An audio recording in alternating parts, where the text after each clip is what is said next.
ಇಂಥದ್ರಲ್ಲಿ ಬೇಜಾನೆಲ್ಲ ಮುಂದುವರೆದಿದೆ. ಇವು ರೈತರು very good. Hi friends, welcome back to my YouTube channel. Actually ಇವತ್ತು ನಾವೆಲ್ಲ ಹೊರಟಿದ್ದೀವಿ ಅಂತ ನಿಮ್ಗೆ ಆಲ್ರೆಡಿ ಗೊತ್ತಾಗಿರುತ್ತೆ, ಕ್ಯಾಪ್ಷನ್ ನೋಡಿರ್ತೀರ. ಅದು ದೊಡ್ಡಾಲ್ಮರಕ್ಕೆ ಹೋಗೋ ಪ್ಲ್ಯಾನ್ ಇರಲಿಲ್ಲ, ಅಲ್ಲಿ ಒಂದು ಫಂಕ್ಷನ್ ಇತ್ತು, ಫಂಕ್ಷನ್ಗೋಸ್ಕರ ಹೋಗ್ತಾಯಿದ್ವಿ. ಅದು ಸಡನ್ನಾಗಿ ಪ್ಲ್ಯಾನ್ ಆಯಿತು. ಅಲ್ಲೇ ಹತ್ರ ಇದೆಯಲ್ಲ, ಹೇಗಿದ್ರು ಮಕ್ಕಳು ನೋಡಿಲ್ಲ, ನಾವು ಹೋಗಿ ಸುಮಾರು ವರ್ಷ ಆಗಿತ್ತು ಅಂದ್ಬಿಟ್ಟು ಹೋಗೋಣ ಅಂತ ಹೋಗ್ತಾಯಿದ್ದೀವಿ. ಬನ್ನಿ, ಹೇಗೋಗುತ್ತೆ ಒಳಗೆ ಗೊತ್ತಿಲ್ಲ, ನೋಡೋಣ. ಫಂಕ್ಷನ್ ಹೋಗಿದ್ದ ಅವ್ರ ಮನೆಯಲ್ಲಿ ಟಗರು ಮತ್ತು ಓರಿಗಳು ಎಲ್ಲ ಸಾಕಿದ್ರು. ಅದು ತುಂಬ ಇಂಟ್ರೆಸ್ಟಿಂಗ್ ಆಗಿತ್ತು. ಅವ್ರು ಮೋಸ್ಟ್ಲಿ ಅನಿಮಲ್ ಲವರ್ಸ್ ಅನಿಸುತ್ತೆ ಅವರು. ಅದೆಲ್ಲ ನನಗೆ ತುಂಬ ಇಂಟ್ರೆಸ್ಟಿಂಗ್ ಇತ್ತು. ಹಾಗಾಗಿ ನಾನು ಅಡುಗೆ ಊಟದ್ದೇನು ಕ್ಲಿಪ್ಪಿಂಗ್ಸ್ ತೊಗೊಂಡಿಲ್ಲ. ಹಾಗಾಗಿ ಅವ್ರ ಮನೆ ಅನಿಮಲ್ಸ್ ಹಾಕಿದ್ರಲ್ಲ ಅದ್ರದ್ದೆಲ್ಲ ಕ್ಲಿಪ್ಪಿಂಗ್ಸ್ ತೊಗೊಂಡಿದ್ದೀನಿ. ನೋಡಿ, ಎಂಜಾಯ್ ಮಾಡಿ.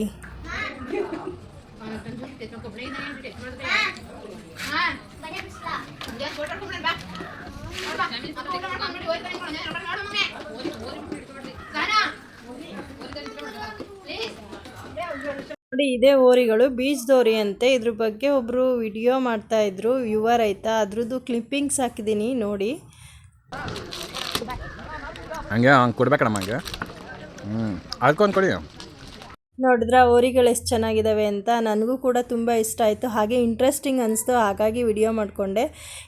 ನಾವು ಹೋಗಿದ್ದು ಬಿಡದಿ ಹತ್ರನೂ ಆಗುತ್ತೆ, ಹಾಗೆ ದೊಡ್ಡಾಲ್ಮರದ ಹತ್ರನೂ ಆಗುತ್ತೆ, ದೊಡ್ಡೇರಿ ಅಂತ. ಇವ್ರ ಮನೆಗೆ ಹೋಗಿದ್ದು ಉಮೇಶ್ ಅವರು ಮತ್ತು ಮೋಹನ್ ಅವ್ರ ಮನೆಗೆ.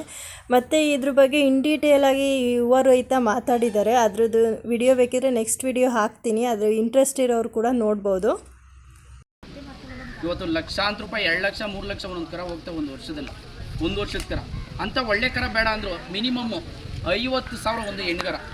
ಇವತ್ತು ಆ ಕಾಲಕ್ಕೆ ಇಲ್ವೋ ಒಳ್ಳೆ ಹಸ್ಕೊಂಡು ಮಡಗಿರೋರಿಗೆ ಇನ್ನು 1 ವರ್ಷ ಇಲ್ಲ 2 ವರ್ಷ ಒಳ್ಳೆ ಲಾಭ ಇದೆ. 1 to ಡಬಲ್ ಆಗೇ ಆಗುತ್ತೆ. ಸಾಕ್ತಾ ಇಲ್ಲ ಅವ್ರಿಗೆ ಏನು ಬೇಕಾಗಿರೋದು ಮೇನು.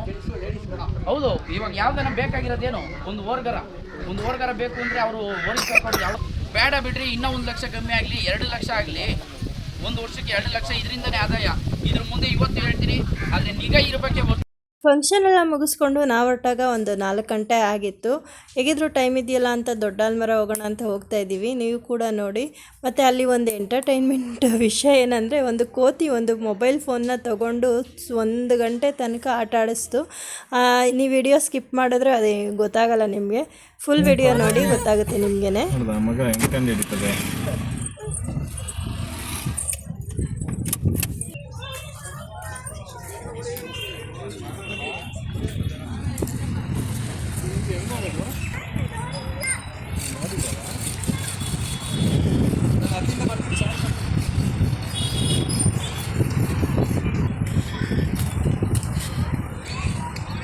ನೋಡಿ ಗೈಸ್, ಇದೇ ದೊಡ್ಡಾಲ್ಮರ. ಸುಮಾರು 2.5 ಎಕರೆ ಜಾಗದಲ್ಲಿದೆ, ಹಾಗೂ ವಿಶ್ವದ ಅತ್ಯಂತ ದೊಡ್ಡ ಮರ ಅಂತಲೇ ಹೆಸರಾಗಿದೆ.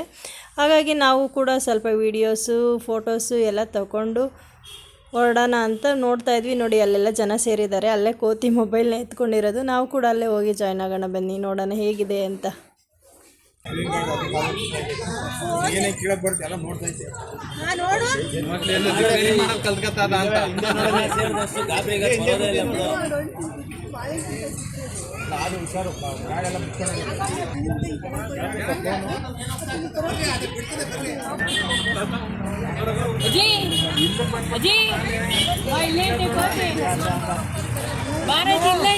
ಫೋನ್ ಕೊಡಬೇಕು, ಎಮರ್ಜೆನ್ಸಿ ಫೋನ್ ಮಾಡಬೇಕು.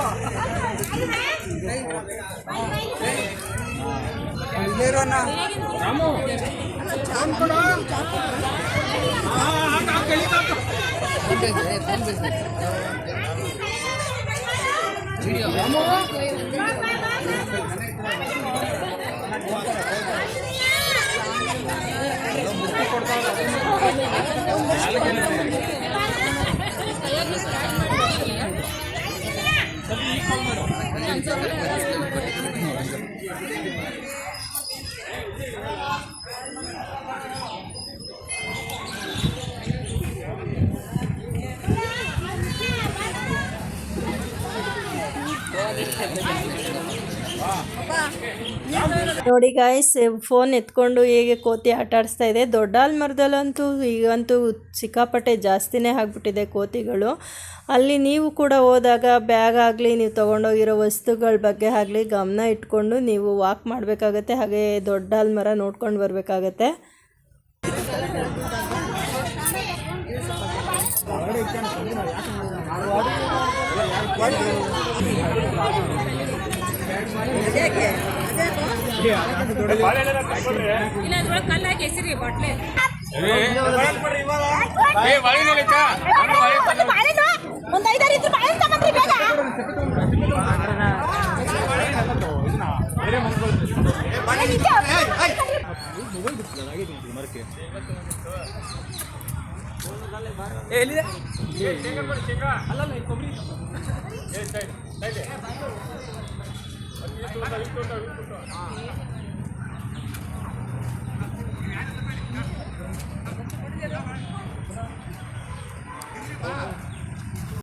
ನನಗಂತೂ ಈ ಕೋತಿ ಆಟ ನೋಡಿ ಒಂದು ಗಾದೆ ನೆನಪೇ ಆಗೋಯ್ತು. ಅಂಗಣ್ಣ ಮುಂಗಣ್ಣ ಅಂಗಿ ಬಿಚ್ಕೊಂಡು ನುಂಗಣ್ಣ ಅನ್ನೋ ಥರ ಆಯಿತು ನೋಡಿ. 1 ಅವರಿಂದ ಫೋನ್ ಕೊಡದೆ ಹೇಗೆ ಕೊಂಬೆಯಿಂದ ಕೊಂಬೆಗೆ ಜಿಗಿತಾ ಇದೆ ಅಂತ. ಕೊನೆಗೂ ಈ ಗಾದೆ ಸತ್ಯ ಹಾಗೇ ಹೋಯ್ತು. ಒಂದು ಬಾಳೆಹಣ್ಣು ಆಸೆಗೋಸ್ಕರ ಬಾಳೆಹಣ್ಣ ಎಸ್ದಾಗ ಆ ಬಾಳೆಹಣ್ಣ ಹಿಡ್ಕೊಳಕ್ಕೋಗಿ ಫೋನ್ನ ಕೇಳೋಕ್ಕಾಗುತ್ತೆ. ಹಾಗೆ ನೋಡ್ತಾ ಇರಿ.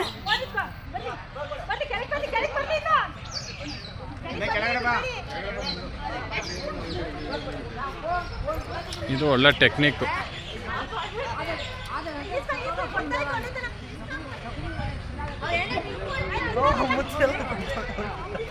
ಯಾರ್ದಾರ ಫೋಟೋ ಹಾಕಿದಾರ ಅವರು? ಯಾವ ಫೋಟೋ ಹಾಕಿದಾರ?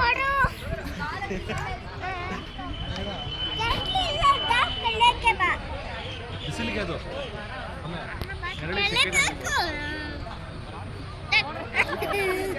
ಹಂಗೇಶ್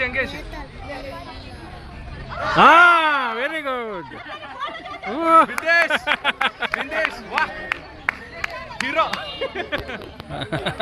ನೋಡಿದ್ರ ಗೈಸ್, ಫೋನ್ ಹೇಗೆ ಕೊಡ್ತು ಕೋತಿ ಅಂತ.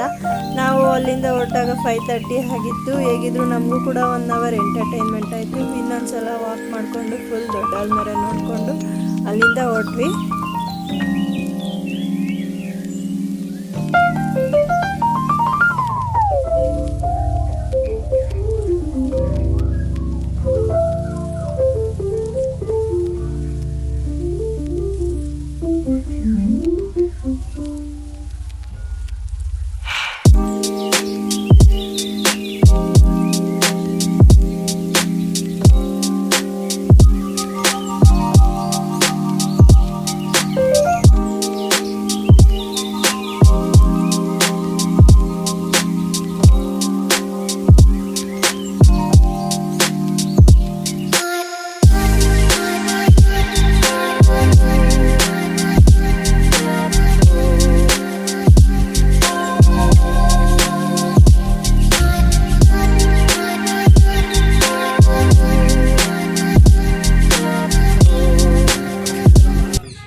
ನಾವು ಹೋಗಿದ್ದಕ್ಕೆ ಒಂದು ಮೆಮೊರೀಸ್ಗೆ ಇರಲಿ ಅಂತ ಒಂದಷ್ಟು ಫೋಟೋಸು ವಿಡಿಯೋಸು ಮಾಡಿಕೊಂಡು ಅಲ್ಲಿಂದ ಹೊರಟ್ವಿ.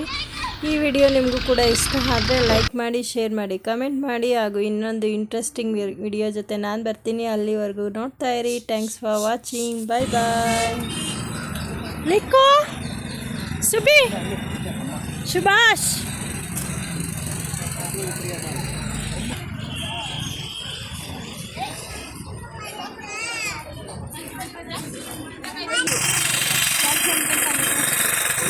ಮಾಡ್ಕೊಂಡು